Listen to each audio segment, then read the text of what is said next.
La semaine dernière, j'ai été appelé d'urgence par un cousin qui venait d'avoir une prise de bec avec sa compagne que je connais particulièrement bien.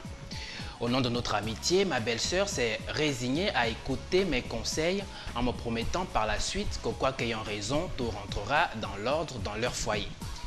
Quelle n'a pas été ma surprise ce matin très tôt d'entendre mon cousin me dire que sa bien-aimée continue de bouder et que c'est le statu quo depuis la dernière fois.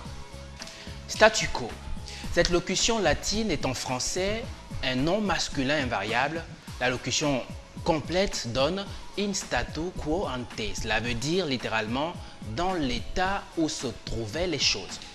Remarquez que le mot statut ici se prononce comme les autres mots statut et statut, qui n'ont pourtant rien à voir dans leur explication respective. Le mot statut avec E à la fin, nom féminin singulier, désigne une sculpture en ronde bosse représentant un être animé entier, dans quelque position que ce soit, et dont les dimensions sont également à la moitié au moins de la taille naturelle. Ce mot est souvent confondu, surtout dans la transcription graphique au mot statut avec T à la fin, nom masculin singulier qui vient du latin statuare qui veut dire établir et qui désigne un texte ou un ensemble de textes fixant les garanties fondamentales accordées à une collectivité, à un corps. Par exemple, les statuts d'un parti politique. Dans un autre sens, il indique une situation de fait, une position par rapport à la société. La même confusion qui est observée dans l'utilisation de ces noms se retrouve aussi dans l'emploi de leur forme adjectivale.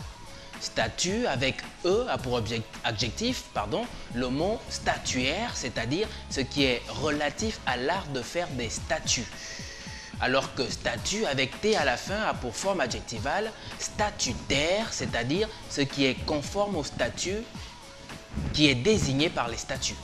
Enfin, le nom statut avec E donne le verbe transitif statufier, c'est-à-dire élever une statue à quelqu'un, le représenter en statue, alors que le nom statut avec T donne le verbe intransitif statuer, c'est-à-dire régler avec autorité ou décider. Par exemple, statuer sur un litige et c'est ce que je vais faire entre mon cousin et ma belle-sœur. À demain.